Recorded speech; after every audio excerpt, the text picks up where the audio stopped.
We have a new piano intro today. Welcome to episode 4 of our Viva Virtuoso podcast. I am your host, Warren Peterson, and I'm just elated, overjoyed to have as a guest today probably one of the most highest energy people that I know in the world. I call him a friend.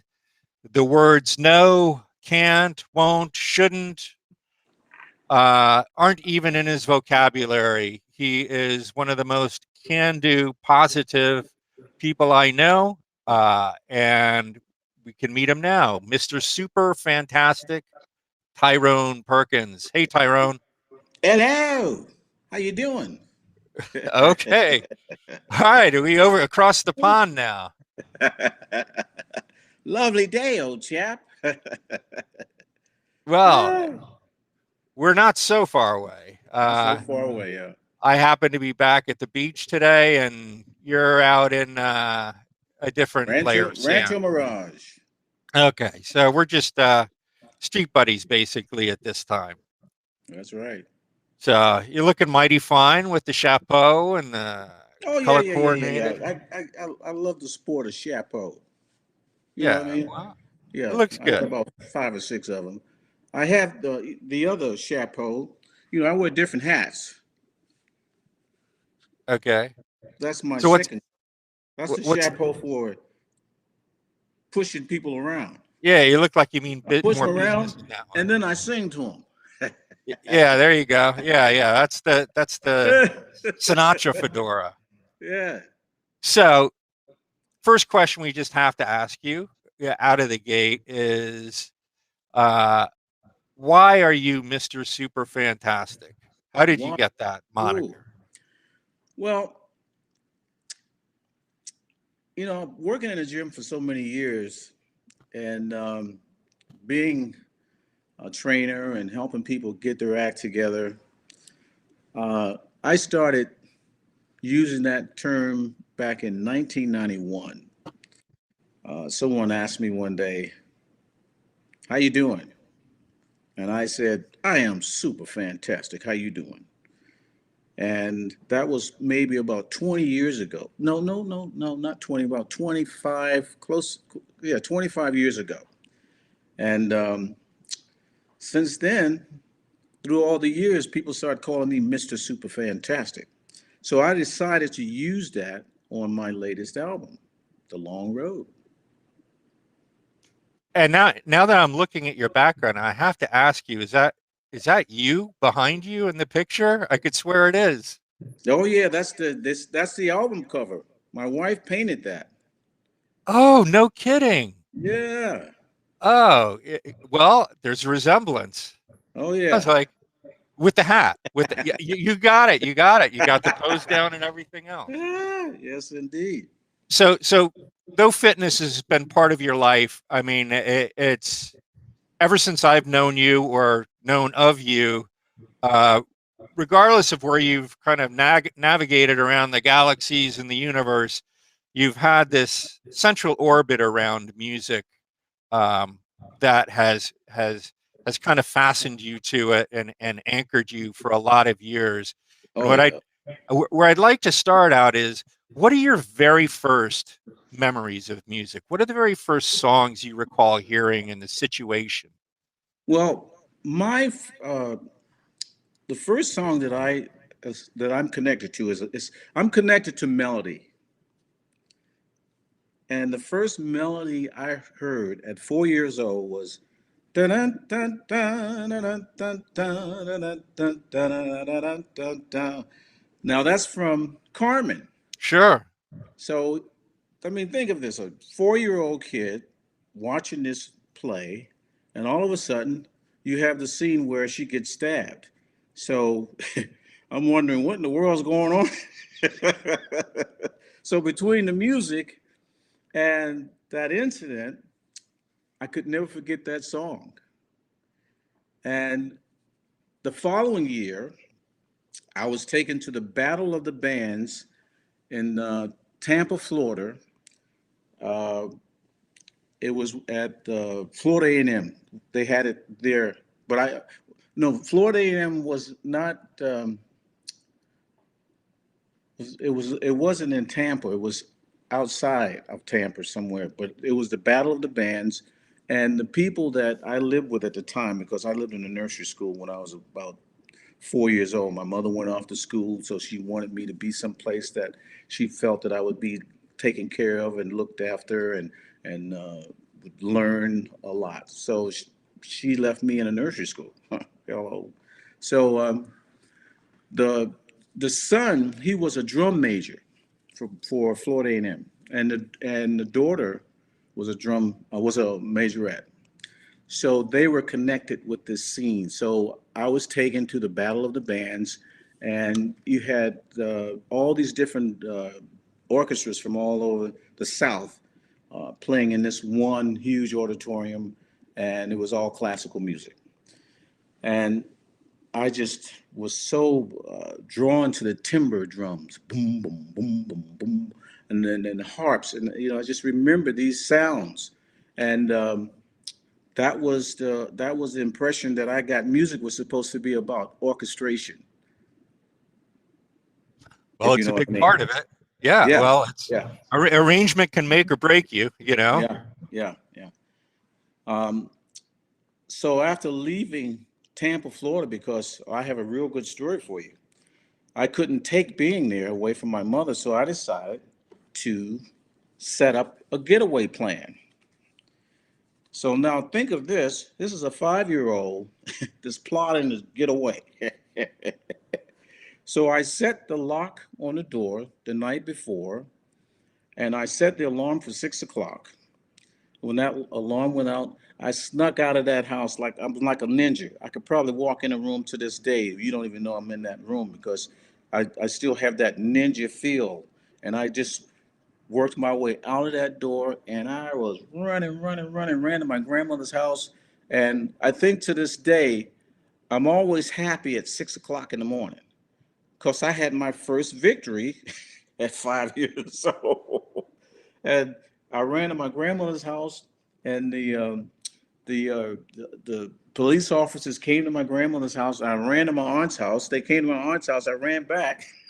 So they finally got a chance to talk to me because my grandmother, her housekeeper, hid me under the bed. So when the police came back again, she says, if the police said, if he's here, we have to talk to him. So the housekeeper came and got me and says, Tyrone, you got to come and talk to the police officer. So I sat on the police officer's lap, and he says, Tyrone, where do you want to live? I says, I want to live with my mama. So he said, there's no way I'm going to take this kid back to that nursery school. He's too clever. He'll probably be on a bus or a plane or a train the next time, but he's not going to stay there. He's just too clever, and you're going to have to call his mother. So my mother came and got me and brought me to Washington, D.C. Okay. Well, that was a happy ending. It Oh, that was sa- a, but now think, saved you from being the Birdman of Alcatraz, I guess. yeah. So that was the beginning of me finding happiness. I have created my own happiness all my life from that situation because there's no such thing as losing to me. You're going to learn from everything that you do, and the more you do things that you love and care about, and hopefully they're not things that are going to hurt you or harm anybody else. If you're fortunate enough to be in that circle in life and be and able to do those things, then you get a chance to be super fantastic.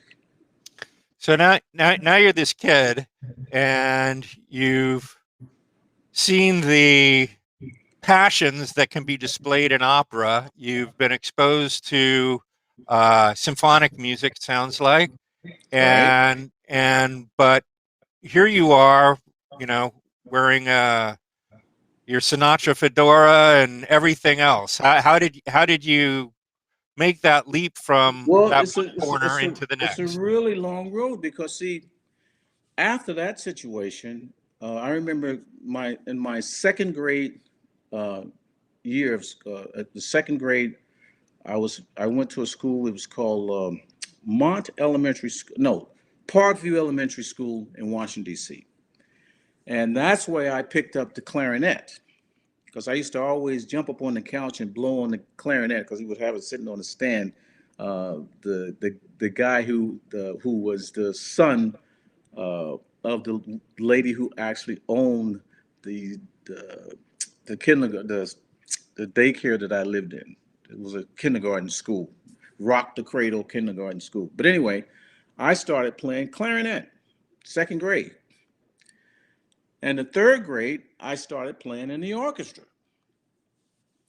And from playing in the orchestra, I learned so much about orchestration and hearing it. And I remember um, we moved to a different place, and we were right near Howard University.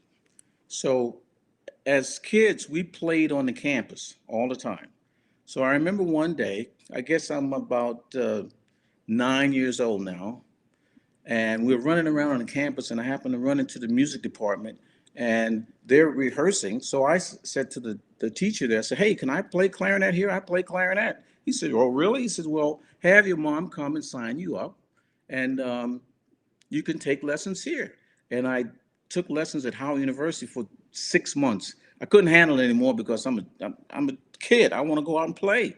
But I learned more about orchestration. And then from listening to the Mills Brothers, I learned about vocal harmony. Listening to the old movies, uh, Stormy Weather, with Lena Horne. So all of these different songs that was coming into my head took me to a place where probably when I was 12 years old, I changed to saxophone. And I wanted to learn how to play saxophone. I wanted to learn jazz and everything. So I started mimicking um, Getz and Bird, Decifinato. Da da da da da da da Sure, da sure. da da da da da da da da da da da. And I learned that song. I was so happy that I learned that song. And then I went from that song to um, Dave Brubeck, Take Five. Da da Sure. da da da da da da da da da da da da. And now, right before that, I got so much. I forgot to tell you this part. When I was in elementary school, the fourth grade, I played what really brought me into learning jazz and blues. Um, my music teacher taught me a song called Blues in E flat, and I had a solo in the fourth grade in the auditorium, and all these kids are watching me there, and they're laughing, and this because I was so short I could barely look over the stand. But anyway, I played blues in E flat, and that's what took me into learning the jazz. From jazz, I started playing saxophone um, in junior high school. And during that time, we were going to the Howard Theater all the time, watching all the big acts. We saw Smokey Robinson, the Miracles, Smokey Robinson and the Miracles, Patti LaBelle and the Bluebells, uh, Aretha Franklin. Red Fox was usually the comedian, Joe Tex. So I saw all of these different acts, and the Temptations, and it just gave me that taste to want to be on stage and perform. What do you think of that, Warren? Well, I'm trying to pinpoint where the switch where you said, I like this singing thing. This is where my heart is. Well, the singing came about right after I started in the big band, and we were in the Boy Scouts at that time, and the Boy Scout Jamboree um, was at the National Guard Armory in Washington D.C., and I think that was 1964 or 65. And our scoutmaster asked, "What would you guys like to do for the jamboree?" Well, during that time also, we were going to the Howard Theater, and I was watching the Temptations and all of that. So I just had that feel, man, to want to be on stage with the fancy clothes and all the fancy moves and sing. So I said, I said, hey, man, we should put a band together. So we put a band together. I got three of the guys to do backup singing, and I sang this song, Searching for My Baby. And I played shotgun on the saxophone. So I did two things. I did a solo with the saxophone. Shotgun, shoot 'em before you run now. I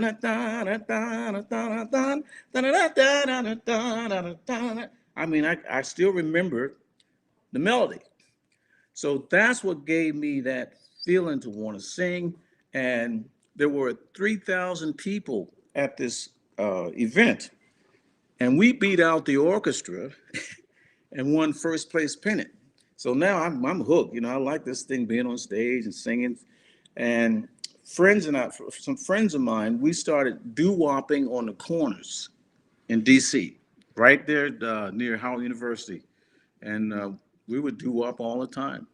We had no place to sing, but that's what we would do. So that spirit was just alive. And I never really got a chance to do more with that. It took years. It took some time.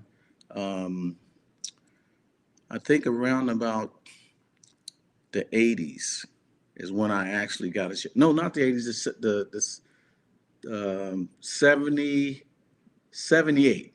That's when I moved to San Francisco. Now, was that after you were in Japan? Oh, Japan's coming up. Oh, okay. Got to hear about that. Got to hear about Japan's that. Japan's coming up. So, you know, after I left, I was living in New York, and I didn't do any singing at all in New York. I was caught up into that disco thing every night out there, discoing and dancing and looking good. I did music. I wasn't involved in at all in New York. I was around other people that were involved, but I wasn't involved. But when I moved to San Francisco, a friend invited me to San Francisco, and she says, "I hope you don't have any problem with the gays." I said, "No, I don't have any problem with gay people." She said, "Well, you could." She said, "You never seen it like this before." So when I go to San Francisco, and she takes me to Polk Street and all these different places. I said, "Wow, this is really different." So I said, "Well, I guess this is the gay capital of the world." Everybody was nice. She said, "But the place that you're gonna like is Broadway, because it's a lot like New York, is a lot like what you're all about."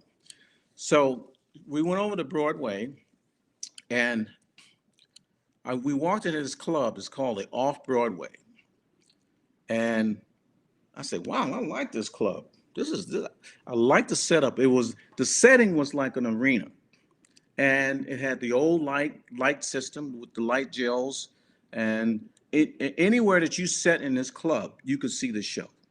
And they would have all kinds of different shows, variety shows and things like that. So I became a waiter there.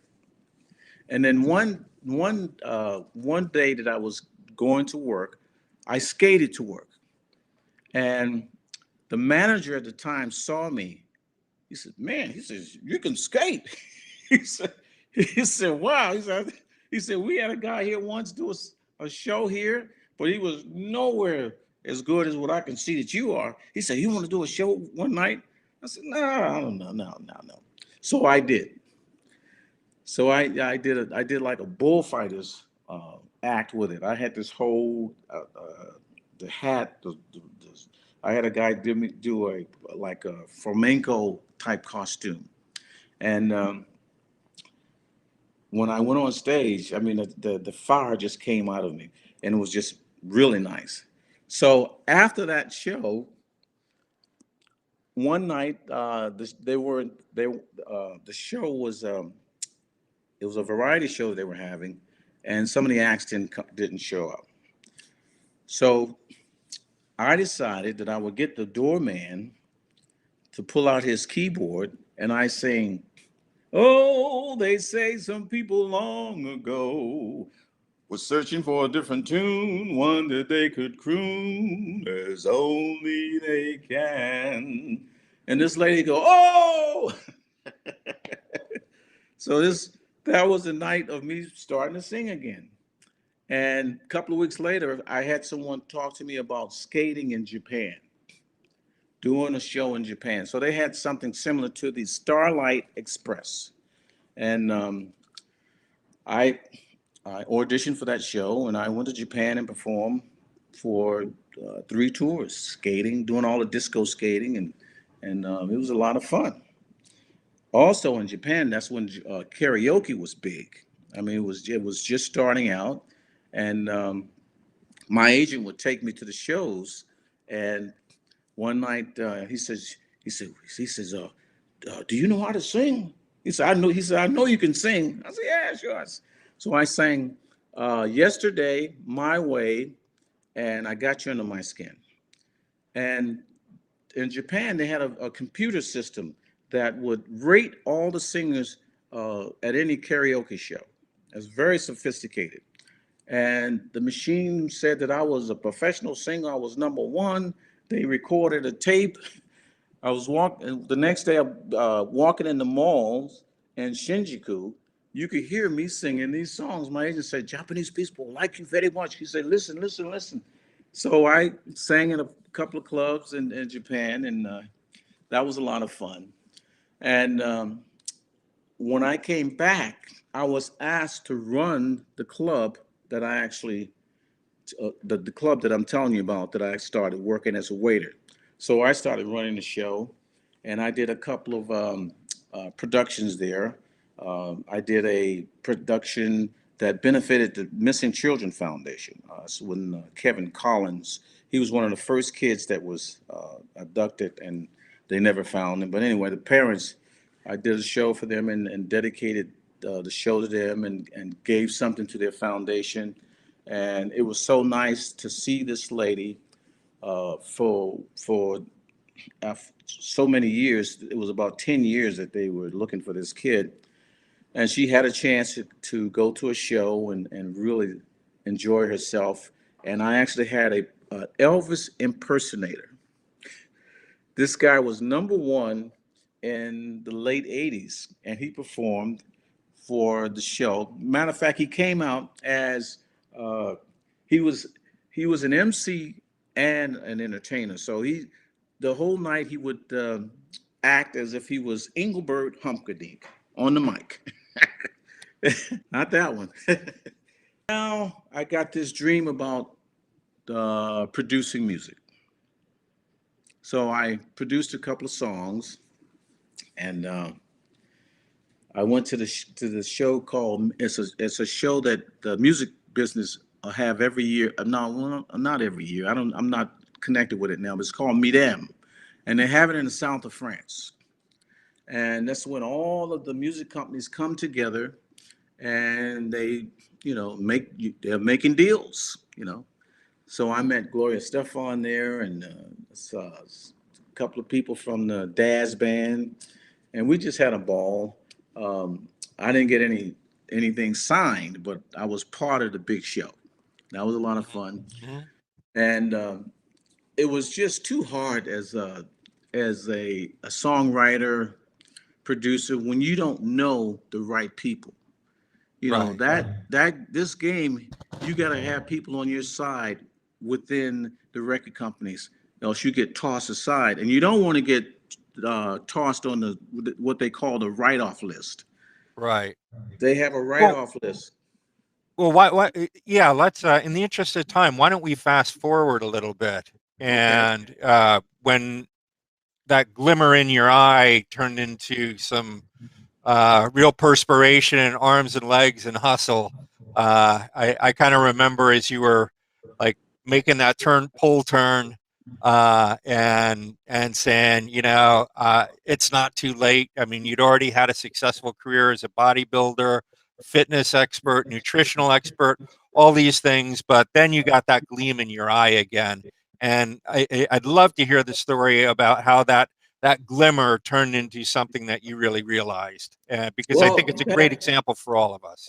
that that day happened when I met your wife, when you guys first moved to the Marine City Club. And she was telling me that she says my husband plays piano and he plays jazz and classical. And I said, I'm looking for someone to start working with.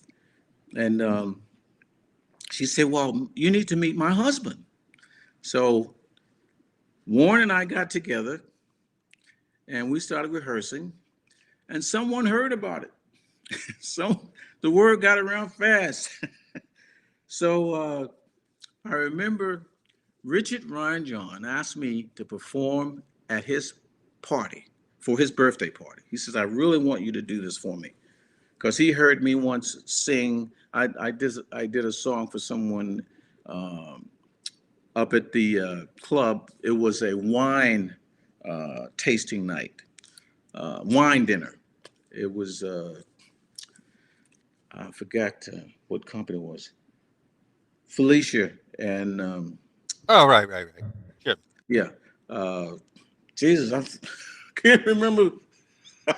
I'm losing my mind. But As long anyway, as you remember lyrics, that's all that matters. I sang that night, and that's how I sang "The Shadow of Your Smile When You Are Gone."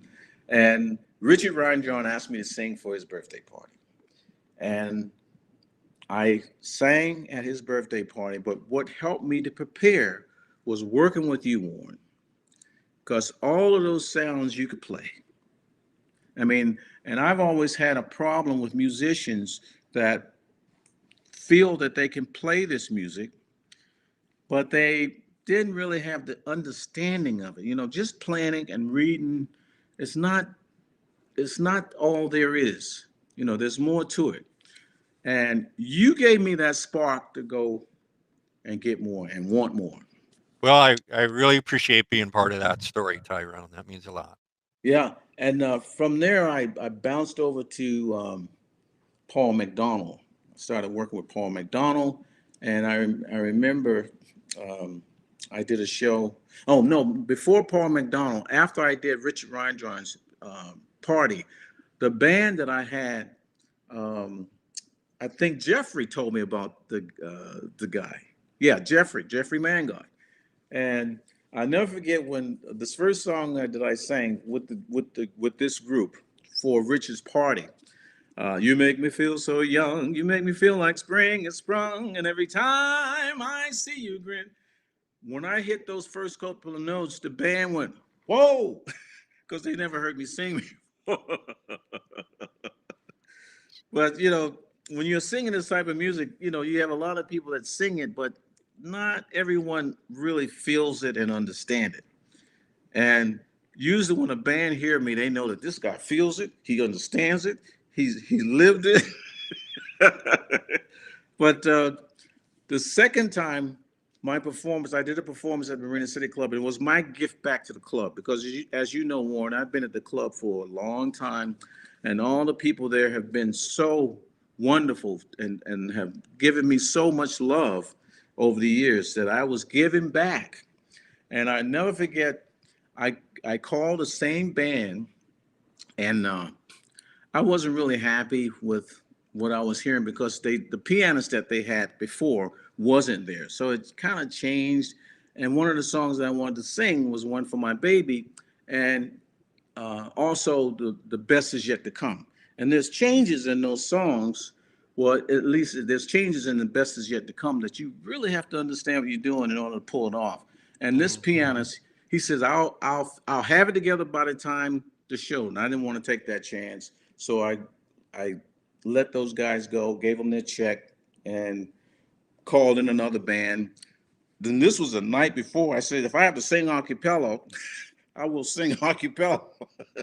But that night, the place was packed. It was packed, and the people just had so much fun. They couldn't even serve the people. There was so many people there. I And then, remember that night. I yeah, remember it was quite entertaining and a real coming out. I think a lot of people that hadn't heard you were like, "Wow, where'd this? where where'd where? that come? Yeah, he came from the gym up. He came up one floor and got a voice, right? You know." And to you, Yeah, Tyrone, I got to say, your voice has always reminded me a little. Uh, I if you take that, I don't know what to call it, but virility of a guy like Johnny Hartman, and then yeah, you give you the range of someone more like Sammy or Vic Damone or yeah. guys in that.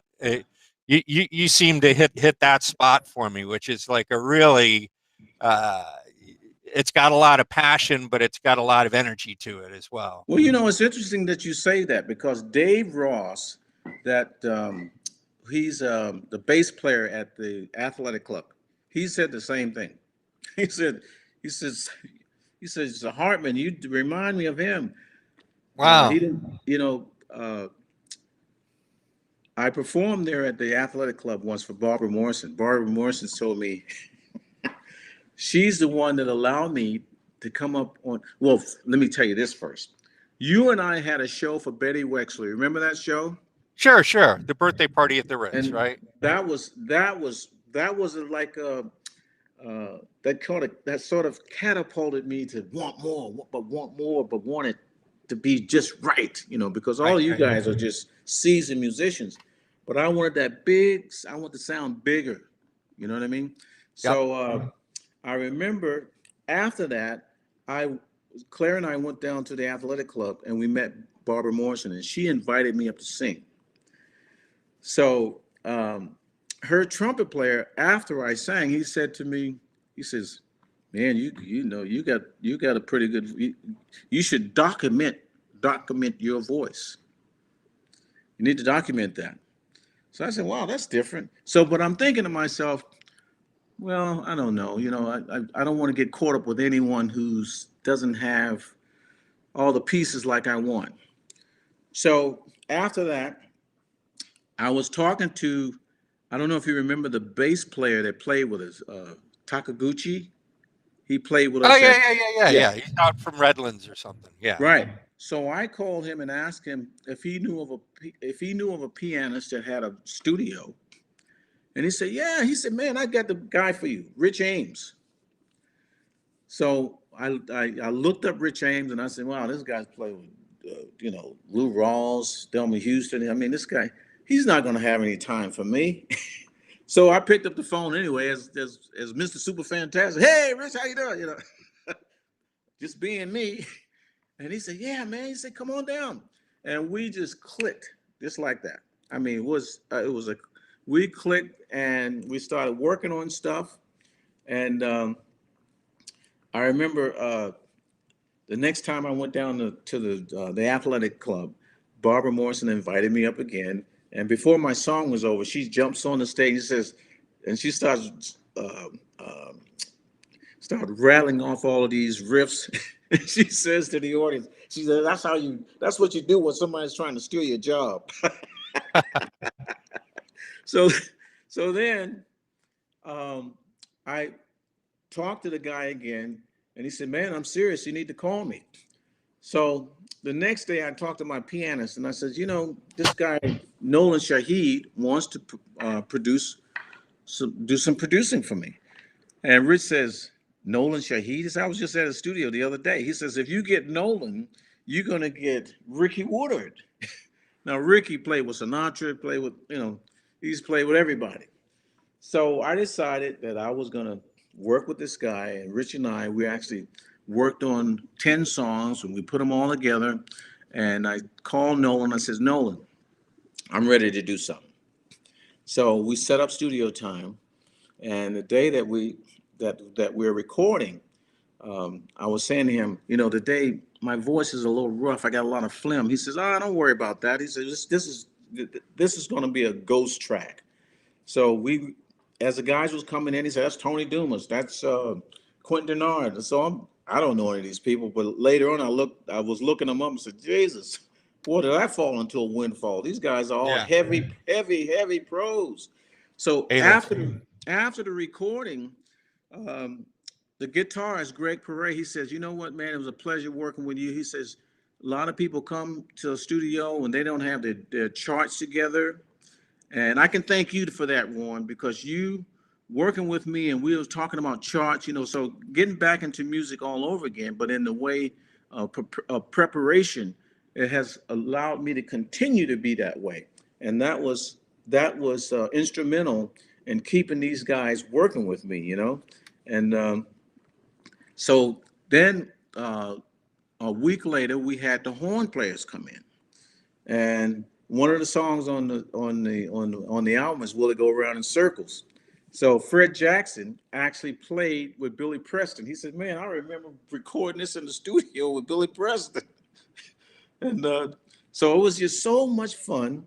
And the best was when the violins came in after the horns were laid, and they were laying the strings to "One for My Baby," and that took me back to that little boy in the living room singing along with Frank Sinatra, and that's how the Long Road album came about.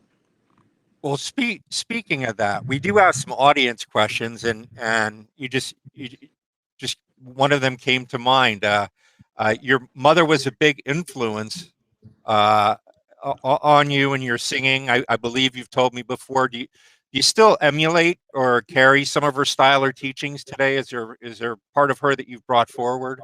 Well, rehearsal, rehearsing. My mother was strong on rehearsing, and whenever I'm doing my vocal exercises, I'm feeling and hearing her. Because I remember when she used to do a vocal exercise. I would go, "Ooh," and she would say, "Boy, get out of here." She would kick me out of the house. And one of the songs that she actually sang was "Old Man River." And I remember singing that song at one of my shows at the Marina City Club.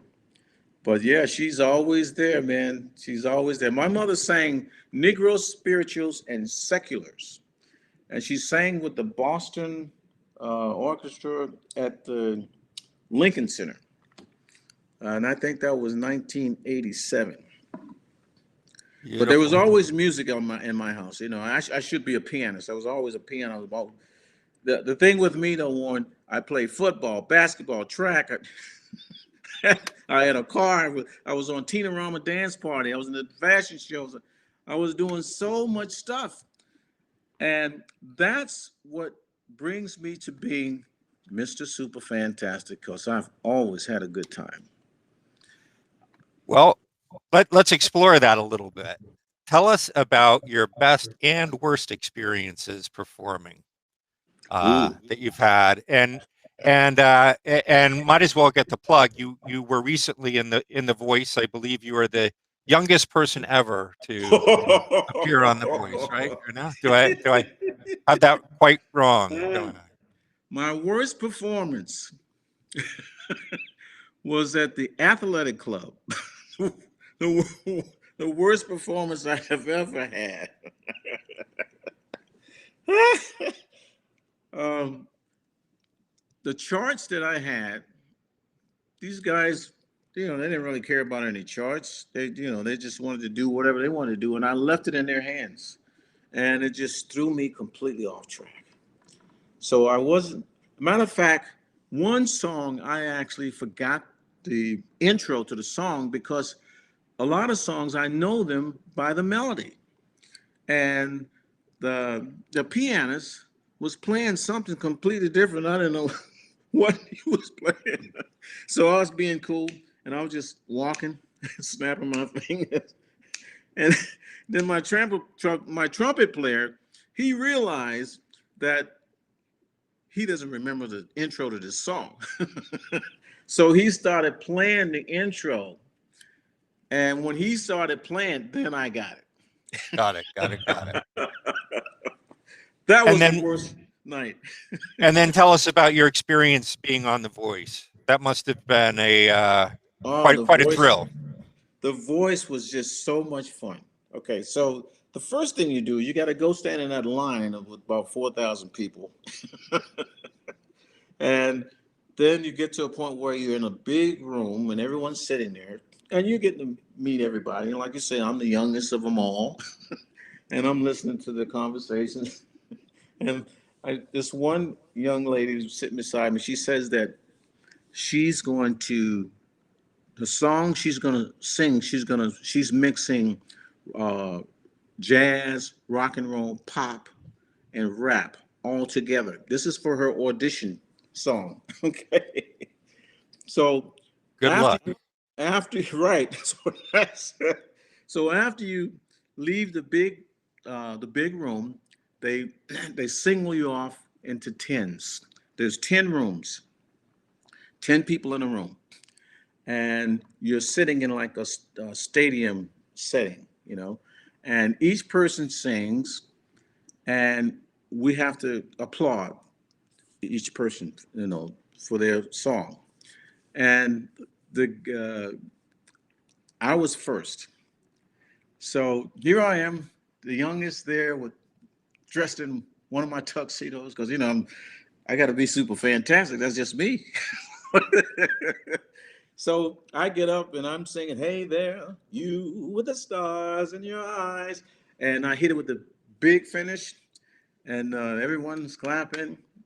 And the next person that sings is the girl that said that she was going to do the all the different genres in one song. That was the craziest thing I've ever heard in my life, Warren. And she was so serious. She was so serious about what she was doing. And poor thing, she was not in the music world. She was someplace else. Then the next singer was a young kid. He's singing his heart out, and I can't understand anything that he's saying. I don't understand what this guy's singing about. But he means it. He means it. And after everybody sang their song, he said, everyone fell out right through that door. And he reached me. He said, "You stay." And he said, Another lady stay." Now, the other lady that he asked to stay, she had a very nice voice. She sang the wrong song. So I knew what he's going to do. He's going to have her sing another song. And the song that she sang didn't make any sense. And what was interesting is you have all these kids who they just got this strength and this energy. No matter what you say, they know that they're good and they're going to give their all. And I'm telling you, I had a lot of respect for them. The next audition, well, after that audition, the guy says to me, he said, "Man, when you first came through the door, I thought you was this actor named Joe somebody." I knew who he was talking about because I used to do a lot of movie extra work. And I remember Joe, who played in the FBI, and he does look like him. Matter of fact, he rented a place at the Marina City Club, and his landlord one day walked up to me and said, "Hey, Joe."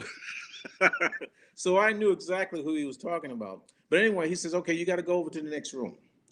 So you go over to the next room and you get the red card.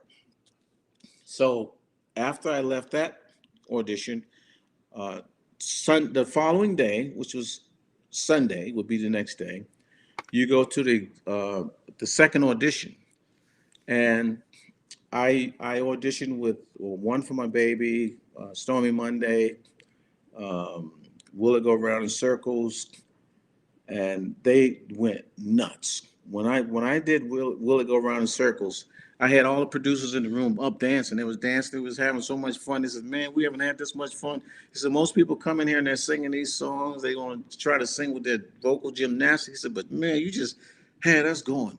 So the next audition is what you call the executive video audition. That's when you sit down, you talk, as we are doing right now, and that was a lot of fun. Yeah, Are we going? I think we have another question for you. Okay, If you're up for it. I'm up. Actually, if you look right below you, I which see. songs do you sing for vocal training and practice on the regular? Uh, I sing "Because of You," "Bewitched," "Be Bothered." Um, I'm working on "Let Me Tell You About a Place Somewhere Up in New York Way." Let's Twisted the Night Away. I'm working on that one right now. Oh, Of nice. course, I always sing my number one song is "Stormy Monday." That's what really triggered me very young when I heard Lou Rawls sing "Stormy Monday." So that song has been hanging with me for a very long time. From doing the Steve Mackey course, I do a vocal training at least 2 or 3 times a week. Um, of course, I sing one of my favorites is "One for My Baby." Uh, Of course. That's always been my favorite song. Um, Well, I hope you still do Tender Trap. It was always fun playing that with well, you. And it was one of those that you could do with just a piano and a vocal and get away with it. matter of fact, I was practicing the other night, so I will start doing it again. You see a pair of passing eyes, and suddenly you think there's nothing wrong. You string along, boy, then bap. Those eyes, those sighs, they're part of a tender trap. It's really a fun song. Yeah, yeah. So, so Tyrone, in kind of closing things out here, we've been through a tough year, Uh right, huh. with COVID, Right. uh, and and you're a person with a lot of experience in life, not just a lot of vocal experience, but a lot of experience dealing with ups and downs and always seeming to come out the better of it. To fellow musicians, to fellow citizens, what advice would you give them to keep them plowing ahead and to keep them moving forward? I would say, we all have something special that we care about and that we like to do. And now is the time is to hold on to that, utilize that, uh, share it with your family, um, and be aware of life is all about you being good to yourself. Because if you're not good to yourself, you can't be good to anybody else. You can't do anything for anybody else. So you got to first of all take care of your health. Make sure you're getting rest. Don't stress yourself out over something that you don't have any control of.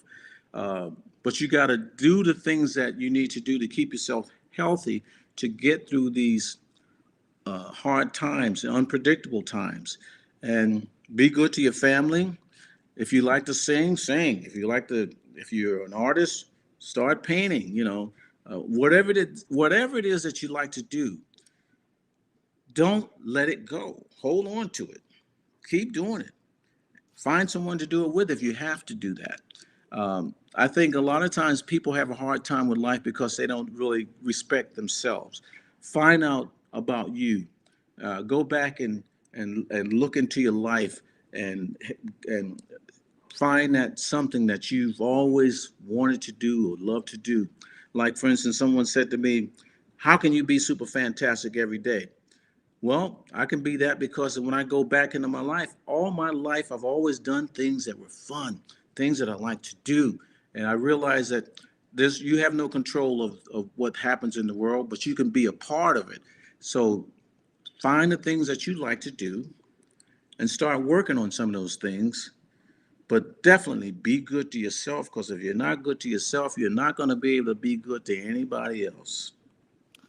Well, Tyrone, that's very good advice to anyone really under any circumstances, but particularly now in the time that we're in. I see the album cover and I recognize you. We're going to make sure we put all of your social links and promotional material in the site, but anything particular you'd like to plug before we sign off? Well, I would like to plug my beautiful wife. She is my number one cheerleader, and I want the world to know it. And I think anybody out there that is working to make something happen in this world, you got a cheerleader somewhere, and always make sure you give to your cheerleader. Let the people know that that person is in your life and it's part of it, and you're happy about it. Words to live by. Well, Tyrone, it's been great spending this time with you, and who knows, maybe there's more to talk about, and we'll do this again one of these days. But I've had a great time with you. Thank you, Warren. I've had a great time talking to you, and it's always a pleasure talking to you. Likewise, likewise. And with that, it's a wrap. All right.